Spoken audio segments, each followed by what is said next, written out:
Halo Bolo Tani, jadi hari ini kontennya lagi mau curhat. Lagi lesu banget. Seminggu tinggal luar kota ya, seminggu ada kerjaan di luar kota. Balik-balik lahannya kena serangan beluk. Aduh, bingung mau kayak gimana. Karena udah telat banget. Tapi sebenarnya kalau dibilang telat ya enggak juga, karena emang udah apa ya, kayak kemarin itu ketika ada masalah langsung kita atasi. Memang ada teman-teman yang stay di sini. Di awal tuh mau masuki fase generatif, bener-bener kita jaga, kita masukin pestisida yang emang translaminar, masih kena. Kita jalan-jalan di lahan, kita lihat lahannya bagaimana serangan penggerek batangnya. Ada sembuh.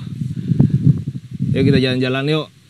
Bersama saya Amri, ini dia Sosio Agropreneur.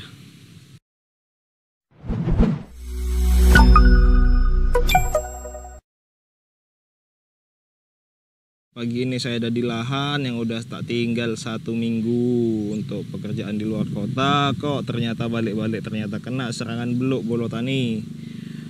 Agak pusing karena memang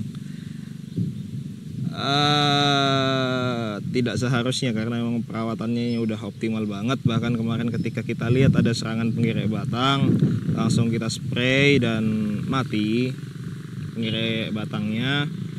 Kok ternyata masih ada dan lumayan banyak. Kalau dihitung mungkin sekitar 2-4% lah yang kena serangan penggerek batang. Ya kalau dihitung-hitung mungkin kalau secara kalkulasi keuangan ya, dengan serangan kayak gini ini mungkin kita di angka 500.000. Semoga nggak ada tambahan lagi, karena kalau udah seperti ini udah telat Bolo Tani.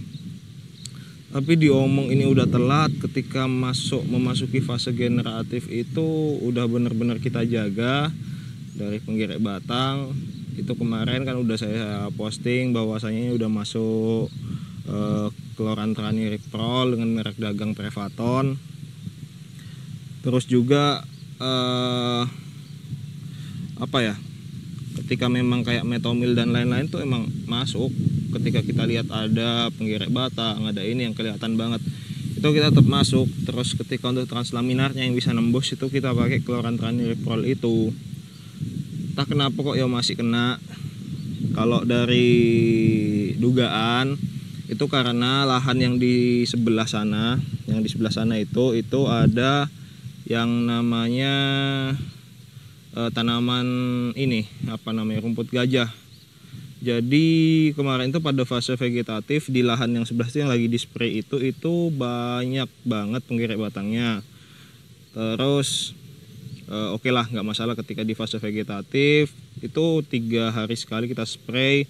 Karena ketika kita spray ada lagi spray 3 hari berikutnya ada lagi, banyak lagi. Ketika di sekarang spray, besok udah bersih, dapat 3 hari itu banyak lagi. Akhirnya kita spray lagi 3 hari berikutnya, bersih lagi. Tapi ternyata ketika sudah memasuki fase generatif entah kenapa kok masih bisa masuk. Dugaan selanjutnya itu karena varietasnya ini kayaknya nggak tahan sama penggerek ya, rentan banget sama penggerek.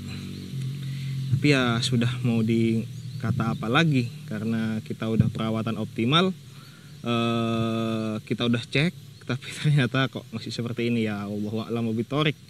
Ya balik lagi ke rezeki kalau sudah seperti itu Bolo Tani. Tapi ya nggak begitu banyak banget ya, tapi ya lumayan sih.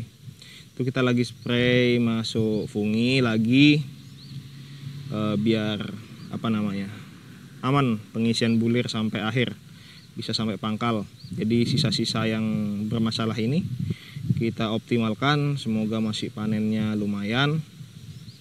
Karena kemarin kan ketika saya bikin video awal itu yang mau masuk poston, itu kan masih ada yang namanya Xanthomonasnya. Kita sikat pakai torbinol, pakai azoxystrobin difenoconazole, bersih. Jadi sekarang kita masukin lagi azoxystrobin difenoconazolnya plus dengan nutrisinya. Nutrisinya saya di sini pakai Fertila Padi 2. Nanti spray lagi kita masuk MKP. Kenapa pakai Fertila Padi 2? Karena di rumah banyak. masih banyak stok ya, jadi kita spraykan aja. Kita coba, karena di situ kan nutrisinya juga udah lengkap, ada boron dan lain sebagainya, ada kaliumnya juga tinggi. Semoga nanti bisa mengisi bulirnya sampai benar-benar maksimal. Ini lagi-lagi, aduh pusing, kenapa penggerak batang ini, aduh mau digimanain lagi, karena tak rasa ini sudah benar-benar optimal ya. Masuknya kita spray benar-benar kita jaga, terus ketika ada sedikit saja masalah langsung kita atasi. Kenapa seperti ini? Astagfirullahaladzim, balik lagi ke rezeki. Ya nggak boleh tamak lah kalau sudah seperti ini, mau gimana lagi, disabarin aja. Tuh lagi teman-teman yang kerja sedang melakukan spray. Nah ini yang kemarin saya bilang, kenapa kalau